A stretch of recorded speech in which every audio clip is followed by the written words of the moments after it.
Vamos a considerar hoy lo que dice el Salmo 51.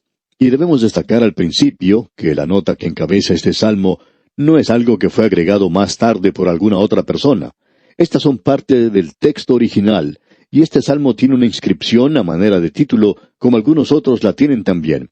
Se explica a sí misma, y creemos que es importante para el entendimiento de este salmo.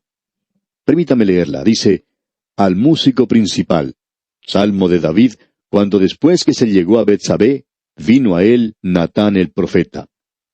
Ahora no solo pensamos que eso se explica por sí mismo, sino que es bien claro y es una referencia a la gran mancha en la vida de David. No es nuestra intención en el día de hoy entrar en los detalles del pecado de David.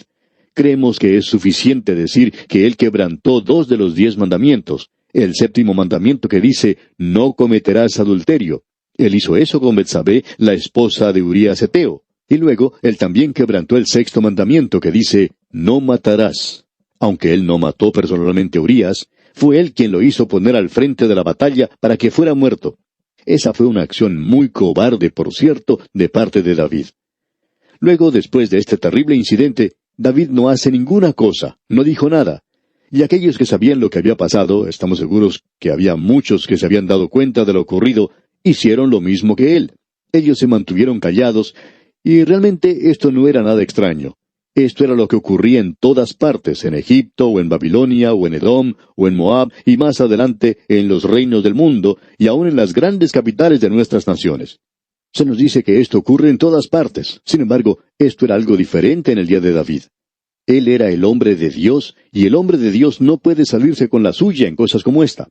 Pero cuando uno coloca a David con los demás, él no aparece tan malo como algunas personas opinan, porque eso era bastante común en aquel día. Era un pecado, y en el día de hoy también lo es, por supuesto. Usted ya se habrá dado cuenta que si usted ata juntas un manojo de varas que están un poco torcidas, ellas mismas se ayudan unas a otras a hacerse más derechas. Y cuando uno coloca a David junto con los demás, él no parece tan malo. Pero ya que él era el hombre de Dios, lo que él hizo era tan negro como la misma tinta. Y es algo tan feo como el mismo infierno lo que él realizó. Y tememos que aún en los círculos cristianos del presente, lo único que sucede es el mirarse el uno al otro y nada más. Pero esto es un pecado a los ojos de Dios. Y parecería que David se habría salido con la suya, pero él nos dice que no fue así. Ya hemos leído el Salmo 32, el cual no era un salmo penitencial como lo es este. Este era un salmo de instrucción en el cual David saca una lección de lo que había ocurrido y nos presenta su experiencia. Y dice en el Salmo 32, versículos 3 y 4, mientras callé, se envejecieron mis huesos en mi gemir todo el día, porque de día y de noche se agravó sobre mí tu mano, se volvió mi verdor en sequedades de verano. David se había quedado callado y parecería que nada le iba a suceder, pero no fue así. Debemos decirle que su conciencia le estaba remordiendo de una manera tremenda, amigo oyente. Él estaba perdiendo peso, él había perdido todo su gozo, él ya no era el rey feliz que había sido antes. Así es que Dios le envía a Natán ante David. Era un asunto de suma urgencia, y creemos que Natán solicitó una audiencia ante David, y quizá no había mucho que hacer en ese día en la corte, de manera que Natán llegó a la presencia del rey. De todos modos, Natán le contó a David una pequeña parábola. Un hombre rico y un hombre pobre en cierta ciudad, y se había dado por entendido que esta era una historia verdadera. Él le contó que este hombre pobre tenía un pequeño corderito, y que el hombre rico, en cambio, tenía toda una manada de ovejas. En realidad él tenía miles de ellas. Y este hombre rico, cuando unos visitantes llegaron a su casa, él fue y tomó la única ovejita del hombre pobre y la mató. Bien, David había sido un pastor cuando era joven. Él sabía lo que era sentir afecto por un corderito, y él se podía dar cuenta que esto estaba muy mal hecho, y por tanto se enoja en gran manera. Parecía que era fácil para David enojarse. Parece que él se puso de pie delante de su trono y dijo, quiero saber quién es ese hombre, quiero tratar con él personalmente. Y creemos que Natán tiene que haber sido el hombre más valiente de la Biblia. Él señala con su dedo al propio David y le dice, tú eres ese hombre. Ahora había 3 opciones que David podía tomar en un caso como este.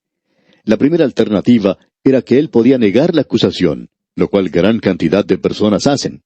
Esto lo hemos podido comprobar con muchos hombres en la vida pública que fueron acusados de algo similar y ellos negaron todo. Ellos no habían cometido ese adulterio. Y luego David podía haber hecho otra cosa. Él simplemente podía haber señalado a Natán con su cetro y sus soldados lo habrían sacado de ese lugar y ejecutado. Él podría haber hecho eso. Y créanos, amigo oyente, que eso hubiera cerrado muchas bocas, como si tuvieran candado. Estas personas ni siquiera tratarían de hablar a no ser que estuvieran solos en un lugar apartado sin que nadie más les escuchara. Ahora, la tercera alternativa que David podía tomar era la de admitir la acusación. Así es que él sigue este último paso. Él confesó su pecado. Él no pudo salirse con la suya. Escuche lo que dice allá en el segundo libro de Samuel, capítulo 12, versículo 13. Entonces dijo David a Natán: pequé contra Jehová. Y Natán dijo a David: también Jehová ha remitido tu pecado, no morirás. Mas por cuanto con este asunto hiciste blasfemar a los enemigos de Jehová, el hijo que te ha nacido ciertamente morirá. Y bien, eso sucedió. Pero el escándalo y la tragedia llegaron a la casa de David desde aquel día, y permaneció allí hasta el día de su muerte.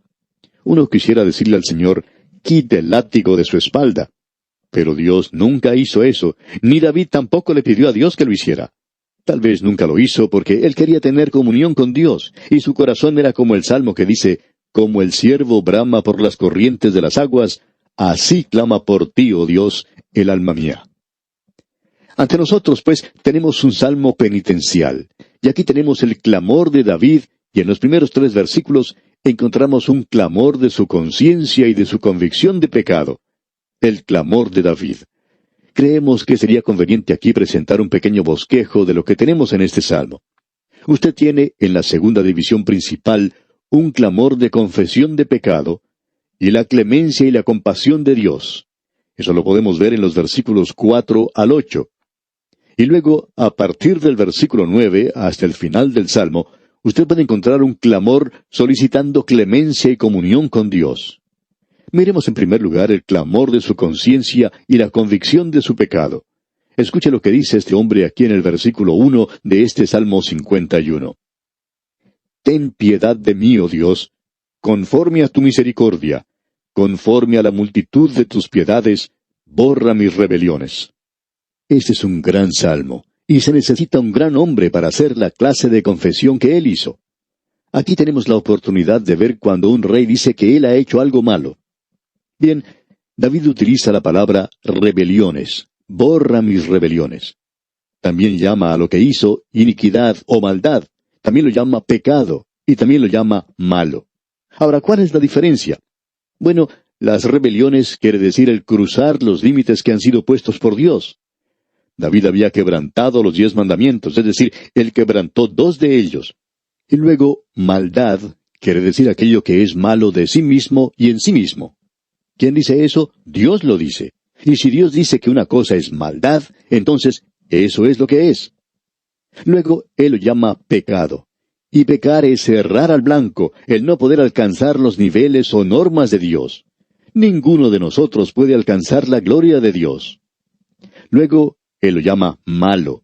Y eso se refiere a aquello que es de modo innato, malo o equivocado, y que se lleva a cabo de esa manera. Creemos que esa es la diferencia que existe en estas palabras. Y usted tiene aquí algo que creemos es de mucha importancia.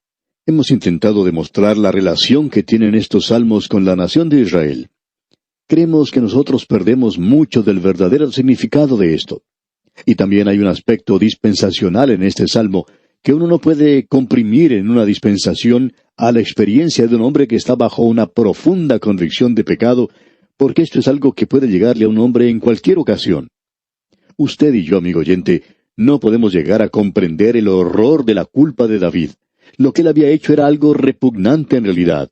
Él se odiaba a sí mismo. Él se sentía con esta gran carga y su conciencia estaba atribulada. Uno habla del complejo de culpabilidad, y él tenía ese complejo de culpabilidad. Y allí también estaba la angustia de su alma. Su conciencia estaba señalándolo con el dedo acusador, y aquí nosotros tenemos el clamor de la conciencia. Ahora, ¿qué es lo que hace el clamor de la conciencia? En realidad, la función de la conciencia no es el decirnos lo que está bien o está mal. Hay muchas personas que dicen: deja que tu conciencia sea quien te guíe. Usted va a tener problemas si hace esto, pero debemos agregar a esto que después que usted ha hecho algo malo, su conciencia le dirá a usted que está bien, y también le dirá que está mal. Y creemos que ese es el verdadero propósito de la conciencia. Creemos que el Nuevo Testamento puede corroborar lo que estamos diciendo. Veamos lo que dice el apóstol Pablo en su primera epístola a los Corintios, capítulo 10, versículos 25 y 26. Escuche usted. De todo lo que se vende en la carnicería, comed sin preguntar nada por motivos de conciencia, porque del Señor es la tierra y su plenitud. En alguna ocasión se podría presentar la duda ante un hombre cuando, estando de visita en el hogar de otra persona, a él se le presentaba algo de comer que él pensaba no debería comer. Ahora él se preguntaba, ¿debo comer esto? Bien, en lo que a comer se refiere, no habría ninguna diferencia, porque del Señor es la tierra y su plenitud. Y si usted, amigo oyente, quiere comerse una serpiente cascabel, bueno, eso está bien, pero no me invite a mí a comerla porque me parece que yo no podría aguantar eso. Pero por motivos de conciencia, Pablo dice, comed. Ahora, no es que le esté diciendo que está bien o que está mal, pero le molestaría a usted si usted ofende a su anfitrión, y de eso es lo que nosotros debemos tener cuidado. Escuchemos ahora el clamor del salmista en una condición de pecado y la clemencia y la compasión de Dios. Escuche lo que dicen los versículos 2 y 3 de este Salmo 51. Lávame más y más de mi maldad, y límpiame de mi pecado, porque yo reconozco mis rebeliones, y mi pecado está siempre delante de mí. ¿Ha notado usted en cuántas formas diferentes se refiere a esto el salmista? Rebelión, pecado, maldad, lo malo. David parece que hizo una lista y señaló cada una de estas cosas. Y ahora llegamos a su clamor de confesión. Leamos. Versículo 4. Contra ti solo he pecado, y he hecho lo malo delante de tus ojos, para que seas reconocido justo en tu palabra, y tenido por puro en tu juicio. David ha sido criticado por haber dicho esto, pues los críticos afirman que ese pecado era contra Betsabé, era contra su propia familia, contra la sociedad, contra la nación, pero no era contra Dios. Bien, también hay aquellos que dicen que David no escribió esto porque su pecado no era un pecado contra Dios. Pero, amigo oyente, todo pecado es contra Dios, y en realidad eso es lo que exactamente tenemos aquí en el pecado de David. Y creemos que probablemente deberíamos mencionar algo que estábamos tratando de hacer. Permítanos regresar una vez más allá al segundo libro de Samuel, capítulo 12, y ver lo que dicen los versículos 10 y 12. Escuche usted. Por lo cual no se apartará jamás de tu casa la espada, por cuanto me menospreciaste y tomaste la mujer de Urías Heteo para que fuese tu mujer, porque tú lo hiciste en secreto, mas yo haré esto delante de todo Israel y a pleno sol. Eso era lo que Dios estaba diciendo a David. ¿Cómo fue que él menospreció a Dios? Dios había dado los 10 mandamientos, y Dios había dicho, no cometerás adulterio. Y amigo oyente, no interesa quién sea usted, si usted es creyente o no lo es. Cuando usted quebranta ese mandamiento, usted está menospreciando a Dios. Eso es lo que Él dice, y no importa qué clase de persona sea usted menosprecia a Dios, amigo oyente. El pecado siempre es en contra de Dios. No interesa qué clase de pecado sea, siempre es contra Él. Ahora en el versículo 5 de este Salmo 51 leemos, He aquí, en maldad he sido formado, y en pecado me concibió mi madre. David decía que tenía una naturaleza pecaminosa. Esta es la raíz del pecado. Cada uno de nosotros tiene una naturaleza pecaminosa. Samuel Johnson, ese gran literato del siglo XVII, dijo, «Todo hombre conoce algo acerca de sí mismo que no se arriesga a comunicar ni a su mejor amigo». Y el apóstol Pablo dice, «Hermanos, si alguno fuere sorprendido en alguna falta, vosotros que sois espirituales, restauradle con espíritu de mansedumbre». ¿Por qué? Porque usted puede hacer la misma cosa, ya que usted tiene la misma naturaleza. Y Pablo podía decir, «Y yo sé que en mí, esto es, en mi carne, no mora el bien». Se nos dice que cuando uno está viajando por lugares donde hay mucha nieve y el frío es intenso, que uno debe moverse continuamente porque uno puede llegar a perder toda clase de sensibilidad en cuanto al frío y uno puede simplemente morir al dormirse. Y hay muchas personas que están sentadas así en las iglesias en estos días, que están congelados hasta la muerte en pecados. Ellos están diciendo, todo está bien. Pero no todo está bien, amigo oyente. Este es un salmo maravilloso. Leamos ahora los versículos 6 y 7 de este Salmo 51. He aquí, tú amas la verdad en lo íntimo, y en lo secreto me has hecho comprender sabiduría. Purifícame con hisopo y seré limpio, lávame y seré más blanco que la nieve. Hay personas que dicen que David fue perdonado porque él confesó. Bien, eso es solo parte de la historia. Él confesó, sí, pero eso no es ni la mitad de todo lo que tenía que haber hecho. Y nosotros leemos allá en el segundo libro de Samuel, capítulos 12 y 13. Entonces dijo David a Natán, pequé contra Jehová. Y Natán dijo a David, también Jehová ha redimido tu pecado. No morirás. Nos preguntamos entonces, ¿cómo quita el pecado Dios? Bien, aquí tenemos que Él perdona la maldad. Eso lo leemos en el capítulo 14 del libro de Números, versículo 18. Dice allí, Jehová, tardo para la ira y grande en misericordia, que perdona la iniquidad y la rebelión, aunque de ningún modo tendrá por inocente al culpable. ¿Cómo es que lo hace entonces? Lo hace, amigo oyente, porque Él dio a su Hijo para que muriera por nosotros. Esa es la única manera en que Dios puede perdonar el pecado. Bien, la palabra hisopo se había utilizado 3 veces en las Escrituras, en sacrificios de purificación. En Éxodo capítulo 12, versículo 22, se menciona el hisopo para untar con la sangre el dintel y los 2 postes de la puerta, y eso era durante la Pascua. En Levítico capítulo 14, versículo 6, se utiliza en la purificación de un leproso, y en Números capítulo 19, versículo 6, en el sacrificio de una vaca alazana. El hisopo es algo interesante. Es en un hisopo, por ejemplo, donde crece la penicilina. Es interesante. El pecador, por medio de la fe, aplica la sangre de Cristo, y esto purifica. Y esto se utilizaba para untar o aplicar la sangre en el Antiguo Testamento. Nos habla de la cruz. Jesús podía decir sobre la cruz, Dios mío, ¿por qué me has desamparado? Y la razón por la cual Él dijo eso era para que Dios pudiera perdonar su pecado y el mío, amigo oyente. Al que no conoció pecado, por nosotros lo hizo pecado, para que nosotros fuésemos hechos justicia de Dios en Él. Él fue entregado por nuestras ofensas y resucitado para nuestra justificación. El apóstol Pablo en su carta a los Efesios capítulo 1 versículo 7 dice, en quien tenemos redención por su sangre, el perdón de pecados. Ahora, en el resto de este Salmo 51, tenemos la purificación y la comunión, y eso es algo maravilloso. Leamos los versículos 9 y 10 de este Salmo 51. Esconde tu rostro de mis pecados, y borra todas mis maldades. Crea en mí, oh Dios, un corazón limpio, y renueva un espíritu recto dentro de mí. Eso me gusta mucho. Dios quiere crear un corazón limpio. Y lo que David está pidiendo aquí es un trasplante de corazón. Y eso de crear quiere decir crear de la nada. En otras palabras, quiere decir que no hay nada en nosotros que Dios pueda utilizar. A veces hemos utilizado la siguiente expresión, entregue a Dios su corazón. Bien, Él quiere darle a usted un nuevo corazón. Él no quiere ese corazón viejo, sucio, inmundo que nosotros tenemos. Él quiere darnos un nuevo corazón. Y nosotros somos su creación, creados en Cristo Jesús, y eso es muy importante para las buenas obras.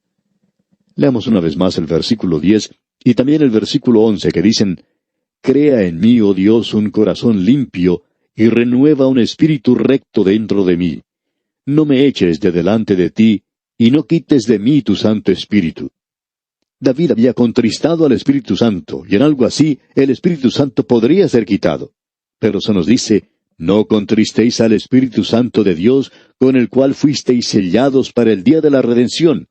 Eso lo dice el apóstol Pablo en su carta a los Efesios, capítulo 4, versículo 30.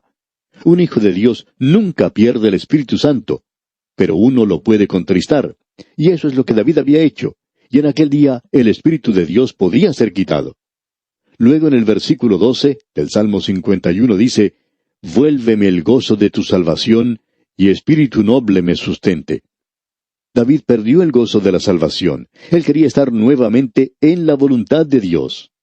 Y leemos en el versículo 13, Entonces enseñaré a los transgresores tus caminos, y los pecadores se convertirán a ti. Creemos que muchos han llegado a Dios a causa de este maravilloso, hermoso salmo. David dice luego en el versículo 14, Líbrame de homicidios, oh Dios, Dios de mi salvación. Cantará mi lengua tu justicia. David había perdido el gozo, pero él no había perdido su salvación. Él quería ser capaz de poder alabar a Dios. Y leemos luego en el versículo 15, Señor, abre mis labios y publicará mi boca tu alabanza. Él quería agradar a Dios. Notemos ahora el versículo 19, el versículo final de este Salmo 51. Entonces te agradarán los sacrificios de justicia, el holocausto u ofrenda del todo quemada. Entonces ofrecerán becerros sobre tu altar. Usted debe notar aquí que es posible asistir a la iglesia sin confesar los pecados. Usted puede ser miembro de la iglesia por años. Pero ¿ha llorado usted alguna vez, amigo oyente, por sus pecados? ¿Siente usted que ha pecado contra Dios alguna vez? Si usted se siente de esa manera, amigo oyente, entonces Él podrá purificarle.